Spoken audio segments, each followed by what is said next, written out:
Hello everyone and welcome to the second episode of Meta Mondays. The patch right now is getting pretty old and the meta is starting to stagnate a bit, but there is especially one hero that I think is very utilized in the pro pubs and very popular in the pro pubs that is pretty rare to see in the normal level pubs right now, and that is Death Prophet. So I wanted to do a quick cover of why this hero is so good right now and how you actually win with Death Prophet. So I'm only going to talk about the Death Prophet offlane today, but you can play it mid as well, it's perfectly decent. The other roles not so much, but mid and offlane is incredibly strong. Okay, so the reason Death Prophet offlane is so incredibly strong right now is not the laning stage, like you might think. Her laning stage right now is decent, of course, but it's definitely not the best out of any offlaner right now. But she is simply an all-around good hero. She has so many tools for pretty much every situation. She has insane pushing, probably the best out of any offlaner in the game, maybe even any hero. She is incredibly tanky with the Spirit Siphons right now. She has silence, a disable, and she's okay in lane. With that combination you're pretty much able to play the entire team yourself, which is something that I think is even more valuable in the lower level pubs, like below Immortal. But with that being said, let's talk about how you actually win some games. What do you buy, what's the plan with the Death Prophet? So when it comes to the starting items, there is a bit of variety. You usually want to go 2-3 branches, a tango.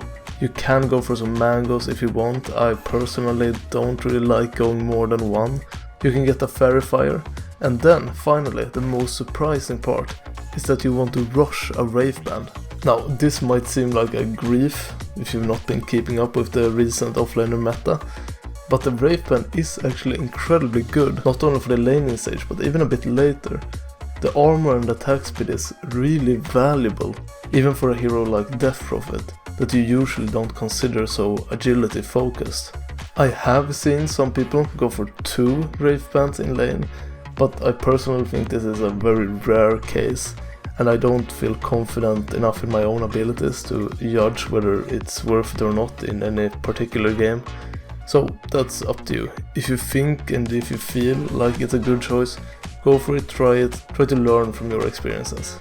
After the Wraith Band, pretty much everyone goes boots and wand. In the replays I'm showing you guys right now, the person, King Tekka, does not go wand immediately after boots, but he gets it a couple of minutes later, so I would just see that as an exception that confirms the rule. The laning stage is pretty simple for Death Prophet. You go your first skill point into the Crypt Swarm, which you mainly want to use to get a range creep and harass the enemy, preferably at the same time. The next 2 points go into the Spirit Siphon, just making you a lot more tanky and gives you a lot of laning strength against melee heroes in particular. When people think about Death Prophet in lane, they usually think about the Spirit Siphon, which I think is correct because it is a decent spell, but it's not broken by any means. It doesn't help you crush every lane. It's more like it's something that allows you to sustain even in hard lanes. And after that you just max your Crypt Swarm and max your Spirit Siphon, get your ult at every level and then max the silence. It's pretty standard.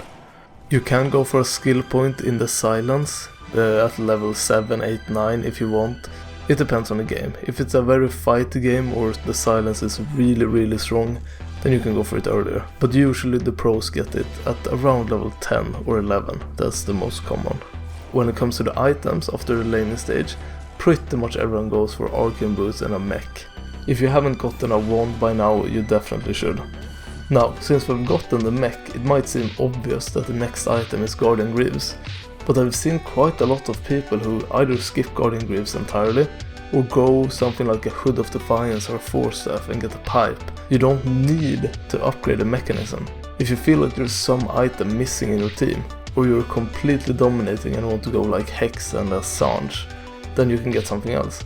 But if you're unsure of what item to get after the mechanism, the usual idea is just going Guardian Greaves and then a pipe. In my opinion, the option more suited to normal level pubs is actually going a Hood of Defiance and then a Guardian Greaves. I think the Hood gives you so much more personal strength.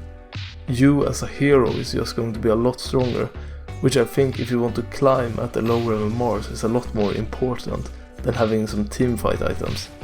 After the Guardian Greaves you can go pretty much every standard offlane item, you know, Pipe, Hex, Blink, BKB, Lotus, pretty much everything you want. Late game there is only one item that every single Death Prophet gets, and that's Refresher Orb. Very nice item, combos pretty well with her ult and her other spells, and it's pretty good with her BKB. Usually people get BKB and Refresher late game. It's all around nice, it just makes her useful in the late game. When it comes to the talents, you actually have quite a bit of choice. For the first talent, neither option is really a lot stronger than the other. Both choices are pretty good. The plus 30 damage might seem completely useless, but it shouldn't be ignored. It can be very nice in the laning-ish stage of the game, and if you're farming a lot of creeps in jungle, it actually makes a pretty decent difference. In my opinion though, the magic resistance simply allows you to fuck up more, which is something I think a lot of us would appreciate. For the level 15 talents, pretty much everyone goes to Spirit Siphon damage and heal. The Crypt Swarm cooldown doesn't really do that much in fights. Your Spirit Siphon is gonna deal a lot more damage in the fights anyways, and the extra heal is just a bonus on top. For the level 20 talent, the majority of pros go for the health, the plus 400 health, but it's not terrible to go for the right talent as well, the Spirit Siphon move speed slow. I think the negative of going for the slow is that this late in the game most people are gonna have BKBs, but at that point the Spirit Siphon doesn't do shit anyways. So it's up to you. I think both are decent options, but if you're unsure in the game, just go for the health. It's never a bad choice to go for the health.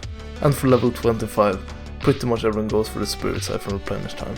The 8 extra Exorcism spirits isn't really gonna be noticeable when you have a hard carry who can destroy the buildings in 3 seconds.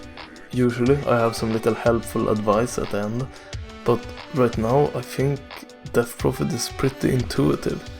When you have Exorcism you want to play, you want to push. When you don't have Exorcism you don't really want to play, you don't really want to push. It's a very cooldown dependent hero, so just try to focus on your cooldown. Just always keep in mind if you have Exorcism or not. That's pretty much it. Hopefully this will help you gain some MMR, and I'll see you next Monday. Bye bye.